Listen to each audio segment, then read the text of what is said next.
नमस्कार दोस्तों, स्वागत है आपका हमारे इस चैनल धूप धनुषी आरती में। दोस्तों, आज का ये हमारा जो विषय है यानी कि आगम के साथ पुराण के विषय में मैं आप लोगों को बताने जा रहा हूँ। तो आगम के साथ वैसे तो मैंने बहुत सारे विषय आप लोगों को बताया, वेद के साथ भी मैंने चर्चा किया है और आगम के कई अलग-अलग विषय को लेकर जो है मैंने आप लोगों को बताया है।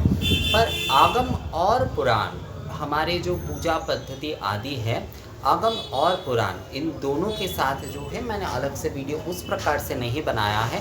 तो इसलिए क्योंकि आप लोगों का एक रिक्वेस्ट था कि दादा ये धूप दीप कलश स्थापना आदि ये सब कुछ जो पुराण में जब हम देखने जा रहे हैं तो उसमें जो है पूरी तरीके से उसका वर्णन नहीं मिल रहा है। कुछ पुराण में तो है और कुछ पुराण में नहीं मिल रहा है, तो इसलिए जो है ये वीडियो मैं बना रहा हूँ। देखिए, पहली बात जो है, आप कोई भी पुराण आप फॉलो कर लीजिए, कोई भी पुराण आप फॉलो कर लीजिए। अगर हम 18 पुराणों की बात करें, मूल पुराणों की बात करें और उपपुराण उसके साथ है, कई सारे उपपुराण आदि है। तो 18 अगर मूल पुराण में बात करें तो उसमें जो है मूलतः जो है तत्व ही है। उसके साथ साथ उसमें पूजा आदि का थोड़ा बहुत जो है वर्णन आदि है, यज्ञ आदि का कई सारे वर्णन है, पर मूलतः उसमें जो है मूल जो तत्व है, आप देखिएगा जो वेद में या फिर जो है उपनिषद में जिसे आत्म तत्व कहा गया है, पुराण में वही सारे विषय जो है बहुत ही सुंदरता से जो है कई सारे कहानी आदि के माध्यम से जो है आप लोगों को बताया गया है। यानी कि हमें जो है ये सारे विषय बताया गया है सहज सरल तरीके से, ताकि सभी जो है उस कहानी के माध्यम से उसे याद रखें पर उसके मूल तत्व को ही जो है समझे। पुराण में मूल विषय जो है वो मूल तत्व है। तो पुराण में जो है, पुराण में पूजा आदि के विषय आदि जो है इसका कुछ, क्योंकि देखिए पुराण जो होता है, पुराण में कहा जाता है वेद ज्ञान, कहा जाता है नहीं, मतलब पुराण इसीलिए है, पुराण नाम इसीलिए है कि वेद ज्ञान और जो है आगम की क्रिया, इन दोनों के ये विषय को जो है क्रिया और ज्ञान दोनों कांड को जो है जो पूर्ण करता है वही जो है पुराण है। मतलब एक साथ जहाँ पर आपको मिल रहा है तो वही जो है पुराण है। तो पुराण में जो है आपको तत्व आदि के कई सारे विषय, जैसे कि मैंने आपको कहा कि कहानी आदि के विषय के साथ जो है वो आप लोगों को मिलेगा। पूजा का वर्णन उसमें जो है उसके साथ साथ आता है, यानी कि उसके साथ साथ उसमें पूजा के वर्णन आते हैं।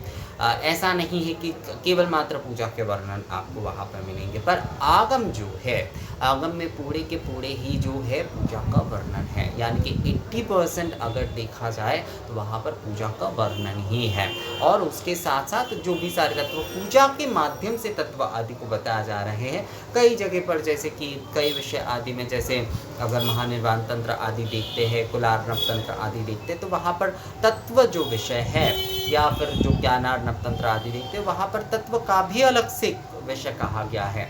पर अगर देखा जाए तो 70% जो है अगर आप आगम को देखते हैं तो वहाँ पर जो है मूलतः जो विषय है दोस्तों, वहाँ पर जो है पूजा पद्धति के बारे में जो है कहा जा रहा है। यानी कि वहाँ पर मूल विषय जो है वहाँ पर पूजा पद्धति है। तो आगम में मूल विषय जो है पूजा पद्धति है। तो पुराण में बहुत सारे लोग, जैसे कि कुछ दिन, अब सबसे ज़्यादा आप लोगों का सवाल एक्चुअली देवी भागवत पुराण को लेकर आता है कि दादा हमने देवी भागवत पुराण में ये देखा, देवी भागवत पुराण में ये वर्णन है, वो वर्णन है। मैं यहाँ पर एक विषय आप लोगों को कहता हूँ, देवी भागवत पुराण जो है ये मूलतः जो है भक्ति मूलक एक जो है पुराण है, जिसमें तंत्र के कई सारे विषय है, तंत्र के कई सारे जो है विधि आदि या फिर जो है उसके पूजन आदि का वर्णन है, कई सारे बीज आदि के विषय में भी कहा गया है। पर मूलतः देवी भागवत पुराण जो है वो जो है मूलतः भक्ति, देवी भक्ति के लिए जो है, देवी भक्ति के विस्तार के लिए जो है ये पुराण मूलतः है। अगर जो है महापूजा के लिए जो है, आप देवी महापूजा के लिए अगर कोई पुराण आप पढ़ना चाहते हैं या फिर देखना चाहते हैं तो उसके लिए आपको देवी पुराणम देखना होगा। देवी पुराण, देवी भागवत पुराण नहीं, देवी पुराण आपको देखना पड़ेगा और कालिका पुराण जो है ये आपको देखना पड़ेगा। अगर आप जो है आप देवी पूजा के विषय में जो है पुराण में खोजना चाहते हैं तो इन दोनों में आपको देखना पड़ेगा। देवी पुराण में बहुत सुंदरता से इसका वर्णन है, थोड़ा-सा खोजना पड़ता है, थोड़ा-सा जो है उसे समझना पड़ता है। कालिका पुराण में तो बहुत ही अलग-अलग पार्ट में जो है ये विषय बताया गया है। तो देवी पुराणम और जो है कालिका पुराण में जो है बहुत सुंदरता से जो है पूजा पद्धति के अगर विषय आप कहें तो उसका वर्णन मिलता है। कालिका पुराण को कहा जाता है कि ये तंत्रोक्त पुराण है, यानी कि सच में ही जो है कालिका पुराण में मूल विषय जो है वो तंत्र के मतलब आगम का आधार उसमें जो है ज़्यादा है। वो उपपुराण है, तो उपपुराणों में जो है तंत्र का विषय जो है वो थोड़ा ज़्यादा ही देखा जाता है, मतलब आगम का विषय जो है वो थोड़ा ज़्यादा ही देखा जाता है। तो कालिका पुराण में भी वो विषय जो है कालिका पुराण में भी वो विषय जो है वो वहाँ पर आ जाते हैं दोस्तों। और कालिका पुराण में जैसे कि देवी पूजा के क्या नैवेद्य होने चाहिए, क्या धूप होने चाहिए, क्या कलश स्थापना, क्या आदि होने चाहिए, इसका पूरा विस्तारित जो है पूरी तरीके से आपको वहाँ पर मिलेगा। पर अगर आप जो है ये देवी भागवत पुराण आदि में केवल मात्र ढूंढने जाएंगे तो वहाँ पर आपको पूरी तरीके से ये विषय नहीं मिलेगा। कहने का अर्थ यही है कि अगर आप पूजा करना चाहते हैं तो आपको आगम के साथ ही आना होगा, आपको आगम देखना ही होगा। आप किसी भी पुराण से जो है अगर कोई उस तत्व को आप समझ रहे हैं, मतलब उस विषय को आप पढ़ रहे हैं, जान रहे हैं, देवी के महिमा के संबंध में हो, या फिर जैसे घोड़ासुर हो, जो कि महिषासुर हो, वृत्यासुर, ये सारे आदि जो कुछ भी है, ये सब कुछ आप जानने के लिए कोई पुराण आप पढ़ रहे हैं।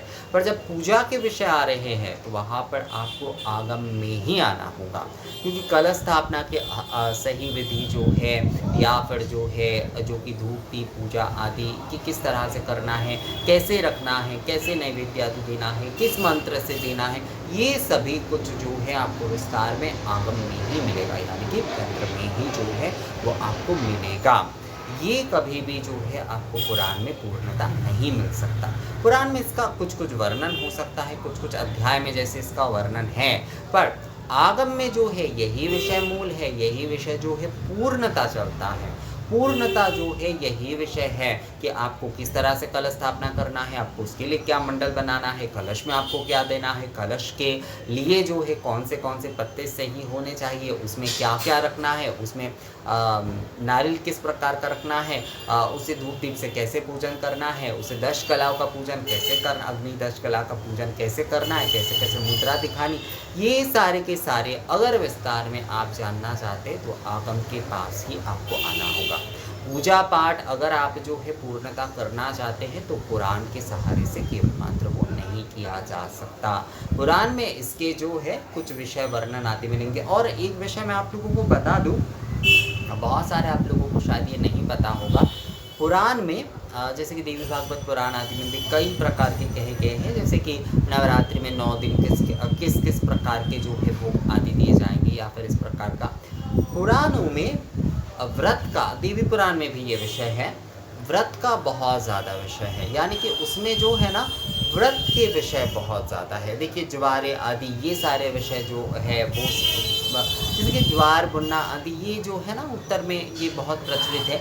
ये असल में जो है ये दुर्गा व्रत है। ये 9 दिन का जो है हम दुर्गा व्रत करते हुए दशमी के दिन जाकर जो है पारण करते हैं, ये अलग विषय है। नवरात्रि का ये 9 दिन का व्रत जो है ये संपूर्णता एक अलग विषय है, और जो महापूजा दुर्गा पूजा का विषय है वो संपूर्णता एक अलग विषय है। तो आप जो है महापूजा या फिर पूजा के विषय में अगर आप जानना चाहते हैं तो आपको आगम का ही स्मरण, मतलब आगम के पास ही आपको लेना होगा। आगम शरणापन्न कहते हैं ना, तो आगम के पास ही आपको आना होगा। आगम में ही जो है ये सारे विषय पूर्णता आपको मिलेंगे, ये सारे विषयों का ज्ञान जो है आपको पूर्णता मिलेंगे। तो आगम के बिना जो है ये संभव नहीं है। पुराण के माध्यम से, पुराण असल में जो है ना भक्ति बहुत जागृत करता है। पुराण के माध्यम से आप जैसे कि बहुत सारे लोगों को आप एक साथ बैठाकर पुराण के कई सारे विषय जो है सुना सकते हैं, उन्हें समझा सकते हैं, आप खुद समझ सकते हैं बहुत सहजता से और सरलता से जो है।